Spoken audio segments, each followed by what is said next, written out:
I stole my mother's guns and car to produce a massacre at an elementary school.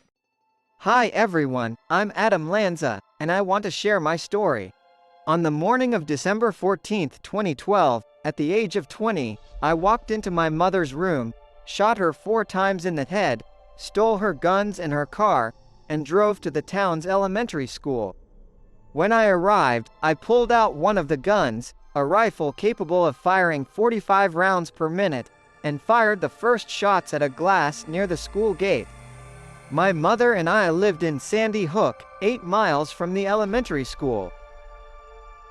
He had no criminal record.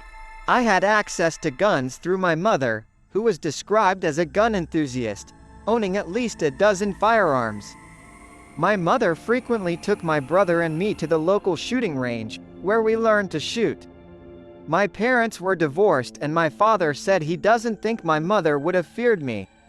My mother never confessed to being afraid of me or anyone. In fact, he slept with his bedroom door open and kept weapons in the house.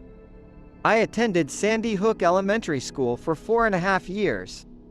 From there, I left for school in Newtown in 2004, but according to my mother, I was tormented by anxiety because of it. My mother told her friends that I was disturbed by the frequent class changes during the day. The movement and noise were too stimulating and made me nervous. My anxiety was so intense that once my mother took me to the hospital emergency room. In April 2005, I was admitted to a new school, where I only lasted 8 weeks. At 14, I began attending high school, where I was placed on the honor roll in 2007. Students and teachers who knew me described me as intelligent, but nervous and whipped. I avoided attracting attention and felt uncomfortable socializing. I didn't know any friends in high school. Schoolwork frequently triggered my feelings of hopelessness, and by 2008, I attended school only occasionally. The intense anxiety I was experiencing at the time suggests that my autism was exacerbated by the hormonal changes of my teenage years. I was taken out of high school and homeschooled by my mother and father, but I also attended some classes in college. I had developmental difficulties before the age of 3. These included communicative and sensory difficulties, delays in socialization, and repetitive behaviors. I was seen by the intervention program and referred to special education services. Once in elementary school, I was diagnosed with a sensory integration disorder, which is one of the hallmarks of autism. My anxiety impacted my ability to attend school, and in 8th grade 1 was labeled by the state as a person who cannot leave home without help. It is reserved for children who have too many disabilities, even with help, to attend school. When I was 13, I was diagnosed with Asperger's syndrome by a psychiatrist. At 14, my parents took me to college, where I was diagnosed with obsessive-compulsive disorder. I washed my hands frequently and changed my socks up to 20 times a day. He also couldn't bear to touch doorknobs with his hand, using handkerchiefs for this. I was treated by a prestigious psychiatrist, who recommended extensive support and prescribed an antidepressant, which I took for 3 days. By the 3rd morning, I felt dizzy. In the afternoon, I was disoriented, my speech was disorganized, I couldn't even open a box of cereal. I was sweating profusely, in fact, sweat was running down my hands. He couldn't think and was practically in a vegetative state. I never took the medicine again. In a 2013 interview, my father said he suspected he might possibly also suffer from undiagnosed schizophrenia. He also said that other family members may have missed signs of early schizophrenia and psychotic behavior during my adolescence because they attributed my behavior and isolation to Asperger's syndrome. Shortly after murdering my mother, I stole her guns and car and drove to the elementary school, where, using my mother's rifle, I shot at a glass panel that stood next to the school's front doors. He was dressed in black, wore yellow earplugs, sunglasses, a green utility vest, and plenty of ammunition for the rifle. Some of those present at the school heard the shots over the school's loudspeakers, which were being used for morning announcements. The principal and school psychologist were in a meeting when they heard the gunshots. The two, along with a teacher, went out into the lobby to determine the source of the sounds and met me.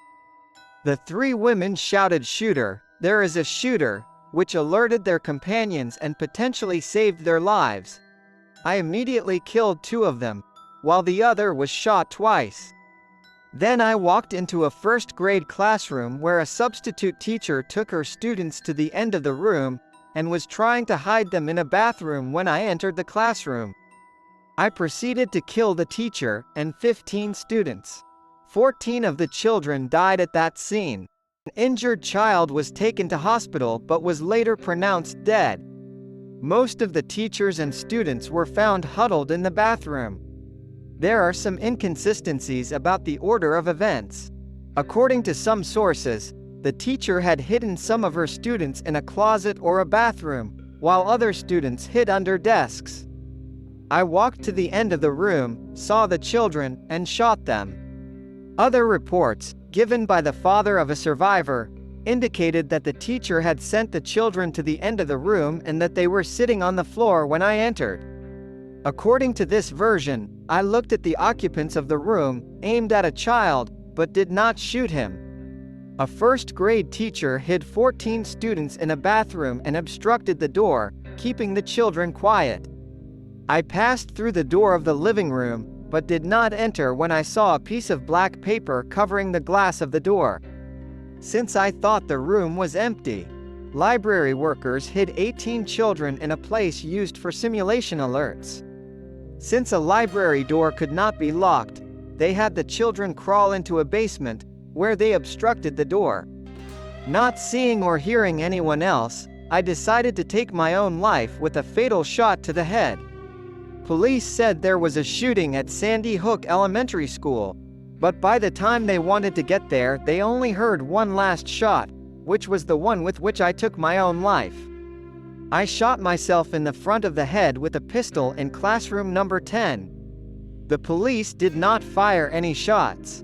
My body was found dressed in a black shirt, over a black t-shirt, black shoes, black gloves, black socks, and a black belt. Authorities determined that I reloaded my rifle frequently during the shooting and that I shot nearly all of my victims multiple times. Most of the shooting occurred in two classrooms near the school's entrance. The police and the state mobilized tactical police units and police dogs, a unit of artificers, and a helicopter. Investigators did not find a suicide note or any message regarding the planning of my attack. The superintendent of schools said he had found no connection between my mother's murder and the school, contrasting with early media reports that my mother had worked at the school. Police also investigated whether it was me who had an altercation with 4 school workers the day before the shooting. It is presumed that I killed 2 of the 4 workers who were in the altercation and injured a third person. The police initially identified my older brother as the attacker. This probably happened because I myself was carrying my brother's ID when my body was found.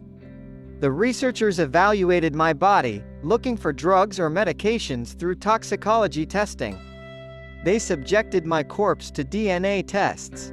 The results of the report were published in October 2013. These proved that no alcohol or drugs were found in my body. My autopsy showed no brain tumors or deformities. They also realized that I took the hard drive out of my personal computer and damaged it before the massacre, hindering investigators from recovering data.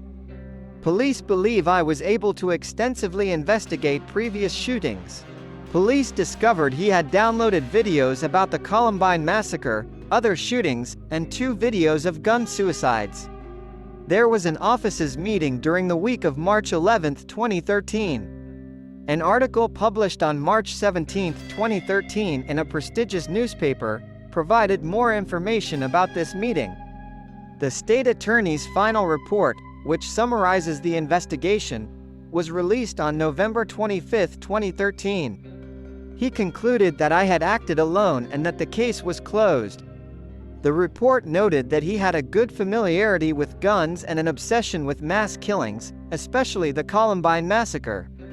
The report did not identify a specific motive for the shooting, stating that the evidence clearly shows that I planned my actions, including my suicide, but there is no clear indication of why I did so, or why I chose Sandy Hook Elementary School. On my mental state, the report noted mental issues that affected my ability to live a normal life and interact with others, even those I should have been close to. Whether this situation made a contribution to my actions is unknown, as well as the professionals who treated me, who saw nothing that would have predicted my actions in the future. The report found no evidence that I had taken medication or drugs that had altered my behavior, and noted that unfortunately the truth will never be conclusively known, despite the collection of information about me, through a multitude of interviews and other sources. Do you think that, if I had been properly followed, this massacre could have been avoided? Let me know in the comments. And if you want more stories like this, don't forget to subscribe and activate the bell so you don't miss the next one. Also, leave us a like and share my story. It costs you nothing and you help us a lot. Thank you for watching the video to the end.